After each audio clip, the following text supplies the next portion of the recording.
What is going on, guys? Welcome back to the Red Zone Blitz. Your host, Dave, from Wake Up It's Football, alongside of ESPN Milwaukee's Alex Petakas. Alex, how's it going? Good, man. Thanks for having me. Yeah, no problem. We're going to dive right into some Week 4 NFL topics, and just watching how Colin Kaepernick played last night against the St. Louis Rams, kind of observing how RG3 has played. First topic of the day, are teams beginning to figure out the read option? I would say yes to an extent. I don't think that it's as much of a phase and fad as the Wildcat was. I don't think it'll be something that'll be extinct in the next couple of years in the NFL. But I do think there's something to be said about the fact that last year was so wildly successful, and that any time in this league when something like that happens, what do you get? In the offseason, the Packers consult the University of Wisconsin. They're watching film from college games, trying to figure out how to stop an offense like that. And when you get that, the next year, of course, it's not going to be as effective. But I also think, I'm curious to get your thoughts on this. How much does the actual long-term health of a quarterback that you feel is really good factor into it? Like, at what point do the Niners and the Redskins realize we don't want to be doing this? Like, it worked great last year. We made a playoff run, great. But this isn't the way we're going to win a Super Bowl. This is not what's going to be best for Robert Griffin III's career over the course of the next 10 years when you make that kind of investment in him. You know what I'm saying? And that's one thing that I think the Redskins have tried to reevaluate in their process of how they want to play RG3. Last year we saw that in that playoff game, his leg just completely buckled on him, tore his ACL, snapped his knee up. So I completely agree with you. And there's some people that say, well, you draft RG3 to be that mobile quarterback who can bring you that second dimension. But I'm gonna have to side with, being cautious, especially with teams, I think, starting to figure out that read option. So, two interesting thoughts here on this first topic. Let's move on to the second topic. Buccaneers have benched QB Josh Freeman for rookie quarterback Mike Glennon. Let's get your thoughts on that first, Alex. Josh Freeman has come out and said that he does not want to be traded. At the same time, he does, meaning, he sees a lot of things where, this was the team that drafted him, but at the same time, if he's going to be benched, if Mike Glennon, the rookie, is going to start over him, maybe it's time to be traded. Yeah, it sounds like a confused guy. Like, to me, it sounds like Donald Driver talking about Greg Jennings and Aaron Rodgers and the things that Rodgers should or shouldn't have said in meeting rooms. It's like, he doesn't even know what he means by that. He doesn't know if he wants to be traded yet. He just wishes he were playing. Now, there's one thing I can't do, and that's tell you how I feel about Mike Glennon, because at the end of the day, we haven't seen him enough in an NFL game. But the Buccaneers are an abject disaster at this point, right? I mean, I just look back to, on SportsCenter the other night watching it, how many times they're replaying Schiano saying that Josh Freeman is their starting quarterback. When he has come in, and Freeman is not his own guy, but when you inherit a guy who a lot of people feel positively about, and you ruin him, like, what does that say about you, right? Like, Josh Freeman was trending towards becoming a guy that people thought would be, I don't want to use the term franchise quarterback loosely, but a guy who's good enough at least where you don't feel like quarterback's a need on your team, and you don't feel like it's a weakness on your team. And now it is. I mean, in a huge way. And I think what it was that his first season in the NFL, he looked pretty solid as a rookie. And people kind of went off of that thinking, you know what, Josh Freeman could be somebody down the road. And it's been a couple seasons since his rookie year, and he just hasn't really played up to par. One thing I can tell you about Mike Glennon, I watched some tape on him in the offseason. Very tall guy, very lanky guy. If he gets pressured, he's going down. Yeah. If his offensive line can protect him, he will be okay.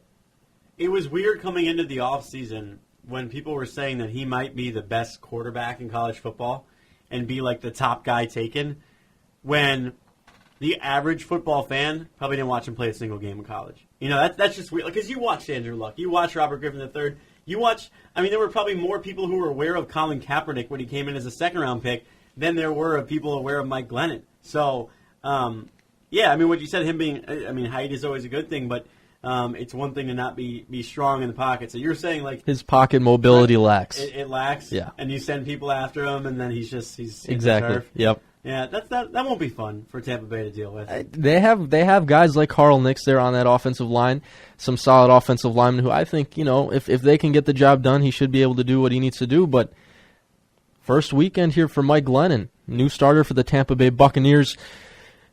Alex, let's get your thoughts on this. Out of the 7 remaining 3-0 teams, who are the 3 most legitimate teams in your opinion? You've got the Chicago Bears, the Denver Broncos, the Chiefs, the Dolphins, the Patriots, the Saints, and the Seahawks. We need 3 teams. I feel like I'm going to be gutless here, but I have to go with the Broncos as one. It's an easy pick. I picked them to go to the Super Bowl. The team that I picked them to play against in the Super Bowl is also kind of a gutless one in the Seattle Seahawks. I don't want to take the easy way out. I want to make a bold prediction, but those 2 teams are too good. And it's hard. Peyton Manning is beatable in the postseason. We've seen that.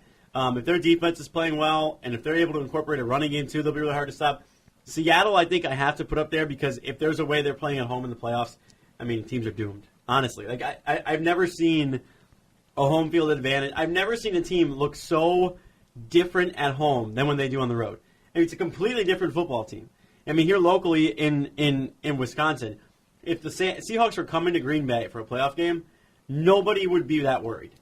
And the Seahawks are really good. If the Packers were going to Seattle, people would have the Packers written off instantaneously. Rightfully so, right? I mean, like, they're almost impossible to beat in that. It's the 12th man. Yeah. It's so loud over there, man. And the other team I would go with, and I had them for like a bounce-back year, they may actually end up being a pleasant surprise and being better than I thought, is the Saints. Because I'm always wary of how much a coach matters in the NFL. I think it matters more than any other sport. But when you have a franchise quarterback like Drew Brees, I always thought, as long as you have Brees, you'll be okay. You know, as long as you have Brady, if Belichick's gone, they might still be okay. Or if the Packers didn't have McCarthy, they would be fine. They had Aaron Rodgers. But I mean, you start to question how much that means when you have Sean Payton taken away and the Saints are a bad team, and you put him back, and all of a sudden they look like they could be a player. Now, some of that might also have to do with Rob Ryan and the defense, though. How many wins do you think Sean Payton alone brings to that team? Yeah, it depends on who his replacement is, but I would say last year, like, do you think they're as bad as they were last year if Sean Payton is coaching them? I think they're probably, they're a playoff team. Yeah. So maybe like 2 wins or something like that, but in the NFL, that's huge. It is. So I think they're legitimate, and I think Atlanta has kind of stumbled out of the gate, and they're going to be playing catch up, and that's another team you talk about home field advantage in the Superdome. Maybe it's not quite as tangible and as evident, but I'd be worried if I had to go to New Orleans. At the end of the day, they still have one of the best quarterbacks in the game. I would love to disagree with you on any one of those teams, but I think those would be the 3 teams that I would choose. Right, for conversation's sake. For conversation's sake. Chiefs? I wanted to make an argument for the Chiefs. Yeah. Alex Smith is not loved in the NFL. In fact, I think he's underrated. He doesn't make mistakes right now. 3 games he's played, no interceptions thrown.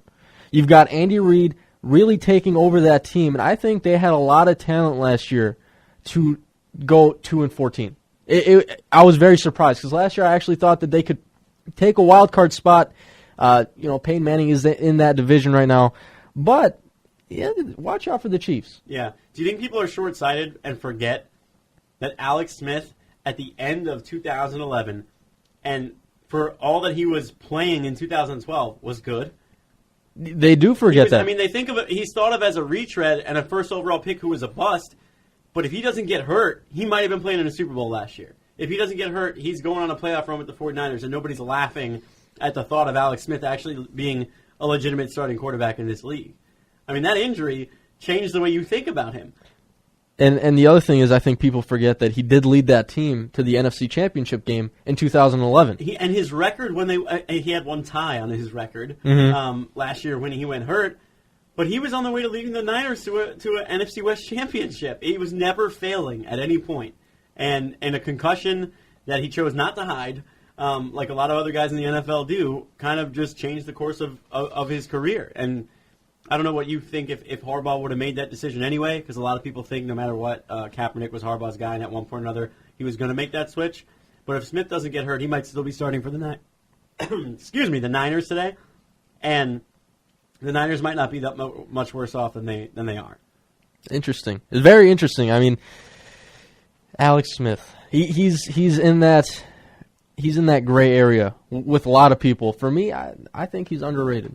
Yeah, And now, I mean, what I love for him now, at least, you lose Harbaugh as a mentor, but Andy Reid can coach quarterbacks. He can. And I'm glad he's in a healthy situation and he's not, in somewhere where he can start, but an unhealthy situation, like a Jacksonville, where he's just going to fade into anonymity and people will forever remember Alex Smith as an abject failure. I'm glad that's not the case. 2 more topics for you guys here on the Red Zone Blitz. The Browns are rumored to be shopping receivers Josh Gordon and Greg Little after the recent trade of Trent Richardson. Alex, are the Browns tanking their season? Remember, they just came off of a win against the Vikings, 31-27. Yeah, they said they had given up. No. I mean, they kind of are, and I don't know how you feel about this. I'm one of those people who admires a team that does this, okay. And if I were a Browns fan, I'd be angry. I would be upset. I would say, what the hell am I supposed to watch on Sundays? Who are you going to put out there? Like, I'm paying money for this. I'm trying to support you, and you're making it so hard. You rip LeBron from us, and now you rip T-Rich from us, and Kyrie Irving's probably going to leave at some point, too. Like, why does God hate Cleveland? But really, I admire what they're doing. I mean, it's the smart thing to do right now. Stockpile picks. What they have basically done, and the way I perceive what they're doing, is they realize we have an aging quarterback, even though he's only been in the league for a couple of years, in Brandon Weeden, and he's not very good. And all that matters in terms of what type of organization you are in this league and what type of chance in your Super Bowl window that exists is your starting quarterback. So if I have to sacrifice the other great players on my team to find that guy, it'll be worth it 5 years from now. And it's totally the right way to approach it, right? Because when's the last time, people are mad that Trent Richardson's gone, when's the last time an elite running back won a Super Bowl?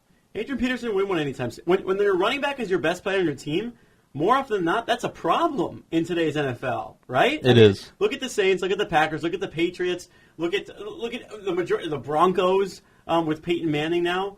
I guess the Ravens are kind of the anomaly because Ray Rice is outstanding, but teams that win a ton of games and win their division and have elite quarterbacks, they don't even care who they put in the backfield. And that's the way the NFL is trending, right? It is. And let me get your thoughts on this. I don't know if you heard about this, but last year when I just forgot his name. The guy who coached the Packers to Mike Holmgren. Yes. Mike Holmgren. He was with the Browns. He offered the Indianapolis Colts, at the time I believe it was 14 draft selections for the number 1 overall pick to draft Andrew Luck. Mm-hmm. Now, I think an argument can be made to where that actually might be a decent trade for both teams. Andrew, when was the last time anyone of Andrew Luck's caliber came along in the draft? It's been a while. It's been forever. And what's the number 1 position in the NFL when you're addressing anywhere on your team? Yeah, it's quarterback. Okay, so Andrew Luck, I think there can be an argument made for that. Now, is there anyone in this upcoming draft that you think will really be an Andrew Luck? No. But the thing is, though, if you're the Browns, you're going to have, your pick's going to be a top 5 pick. You're going to have a pick in the 20s probably for the Colts. Mm-hmm. And you're going to have you're going to have a second, you're going to have a bunch of thirds. And then, honestly, like I'm telling you right now, David, if they came out and they drafted a quarterback with number 2 overall and with number 26 overall, that would be interesting. That would be interesting. I mean, take as many chances as you need to find that guy. You know what I love? Teams that pull the plug on guys right away because right? Like I don't mean to sound like John Gruden. You just know this guy's a player because that's cliche and stupid. But Brandon Weeden's not an elite quarterback in the NFL. No, he's not. You know he's not going to be a guy who takes you to a championship. You just know it. So the teams that sit around and they wait and they say, well, let's try to squeeze. Maybe we can develop him and surround him with these pieces, and then you're investing in guys at positions, skill positions, and surrounding this guy with talent, and he's still failing you. All you're doing is delaying the inevitable. And the teams that are like, screw this, next. You know what I mean? Like, look at the Jets. The Jets hung on to Mark Sanchez for a while when everyone knew in the back of your minds Mark Sanchez was not going to be a great quarterback in the NFL. Mm-hmm. And 2 AFC championship appearances clouded that. But look where they are now. I mean, and maybe they're going to be in good shape with Geno Smith. But still, imagine if they had just pulled the plug on Sanchez and recycled quarterback after quarterback, because eventually you'll find that one. And that's what the Browns are doing. And I think most teams should do that. The Redskins, you said 14 picks for Andrew Luck. I do that right now. And then everybody said, the Redskins gave up too much for RG3. He's not even the best quarterback in the draft. Who the hell cares? I mean, the Redskins went to the postseason last year. They were one of the most exciting players in the NFL. Wasn't it the first time since 1999? Yeah, you're telling me that any Redskin fan is broken up, that they didn't get an extra offensive lineman in the draft, and that they had to give that up to get RG3? Heck no, man. Come on. Yeah. I mean, I'm with you. It's the most important thing. And Luck, really quick, do you think I think he's the next Aaron Rodgers. And I mean that in the regard that he already is one of the better ones in the league, but soon, when Aaron Rodgers is in the Tom Brady stage of his career, the twilight years while still being awesome, Andrew Luck is the slightly younger, middle of his prime guy. It's going to be hands down. I've been saying, I think Andrew Luck within the next 4 or 5 years is going to have a Super Bowl ring. He took a 1-15 team to the postseason to 11-5. And I don't remember the stat exactly. I feel like you're a numbers guy, probably. Mm-hmm. I feel like you're probably a football nerd like I am. And one of the most interesting things about the Colts last year, I thought was, I think it was 43, but I'm not sure, that their 53-man opening day roster last season had like 10 guys on it that were on the roster a year ago. You just gave a rookie quarterback a brand new football team. Half these guys are young, inexperienced. They've never been there before. They're learning how to play with each other. And he took you from 1-15 to the postseason. And it wasn't the same 1-15 team that Peyton Manning had. It was a completely new team. But he led that team to a postseason berth, and that's remarkable. With the exception of drafting Andrew Luck, what they did in that draft to go out and grab his teammate in Kobe Fleener from Stanford at tight end, Dwayne Allen, who I think Fleener and Allen were probably the number 1 and number 2 tight ends in this in that draft. T.Y. Hilton, T.Y. goodbye, baby. They went out and addressed positions that they built around Andrew Luck. This is a very young team where in 2-3 years we could be talking Super Bowl with the Indianapolis Colts. Do you think they win a playoff game this year? That's the next step. I do. I think so, too. I think the Colts are one of those teams. Do you think they win the South? That's bold. People love the Texans. I want to say they do. Yeah. Because the Texans, how many times do you sit here and say, "Oh, okay, I think this is the Texans' year. This is the year the Texans get it done." Every year? Every single year, right? And I've been saying it too. So, I'm done saying that. Yeah. I'm with you. Let's go Colts now. Okay, I think the South is Indianapolis. It's a winnable they have the division. Best quarterback in the division. It's a winnable division. Yeah. Last question for you guys here.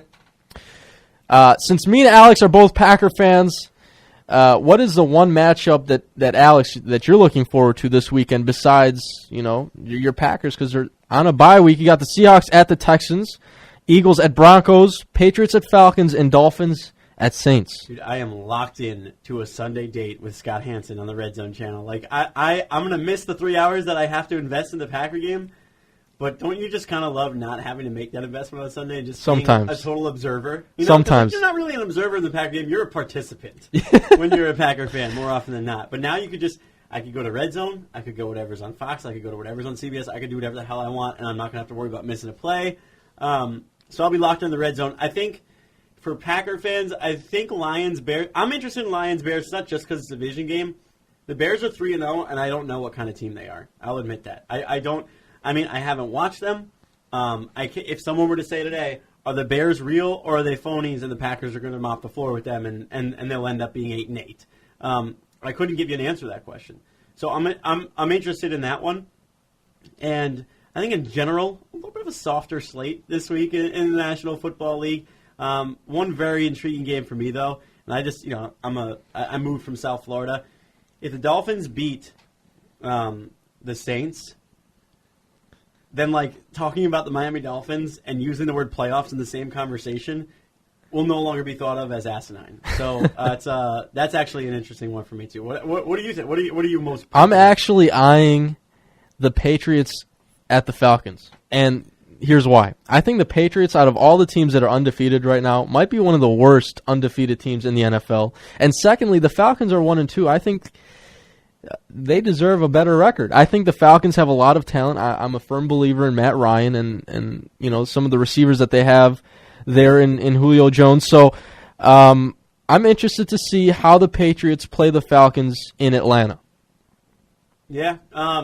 If Atlanta loses that, that'll be tough. Do you change the way you feel about the Falcons in terms of what they can do this year? Because you just said the Patriots are the worst 3-0 team. They're still a 3-0 team. And losing the Patriots, there's no shame in that. But falling to 1-3 at home against maybe the weakest Patriots team that you'll face in recent memory. And the Falcons don't usually lose at home. That's the other thing. Yeah. They play really well at home. And the Saints have a chance to be 4-0. If you're exactly. 1-3 and the Saints are 4-0, then you've dug yourself a pretty big hole. I'm gonna have to rethink the Falcons if that happens. If they lose and the Saints win, I'm rethinking the Falcons. On a second thought, the Seahawks and Texans game does look kind of intriguing as well. That one's pretty good. Pretty good. I can see that game being very one-sided though. You know what they say about the Seahawks is they're very good at home, like you mentioned earlier, but they usually have a tough time on the road. And I mean, the Texans are usually a team that plays decent, plays pretty good. Yeah. So that should be an interesting matchup as well. Yeah, no, I'm into it. That's probably on paper the matchup most people would be excited about. We're just looking at names of teams, records, things like that.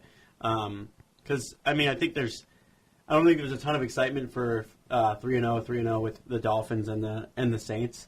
And then this isn't a game I necessarily invest time in watching. I'm interested in the result though. Are the Giants really going to go 0-4? That's a good one. And they're playing the 3-0 Chiefs. Yeah, and I think Kansas City, I believe they're favored in that game, as they should be. But they go to 4-0, and the Giants go to 0-4. It's like, what happened to the Giants? Yeah.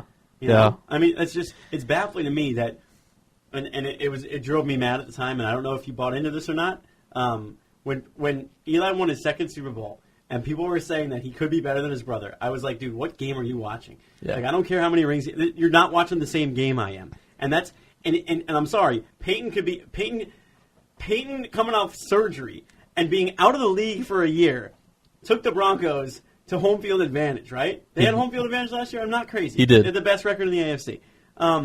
Eli Manning would never do that. Sorry, it just wouldn't happen. Like, because he's just not that kind of guy. He's not. And I think the NFC East is one of those divisions that's one of the strongest divisions usually in football. So I think Eli has a tougher road ahead of him usually. God, Romo might win the East. Oh. What the hell? What's Romo. going on? I'm not a huge fan of Romo. All right, guys, wrapping up the Red Zone Blitz. All audio, no video today with ESPN Milwaukee's Alex Petakas. Alex, thanks for coming on. Thanks so much for having me, man. It was fun. Yep, no problem. That's all we got for you guys today. We're out.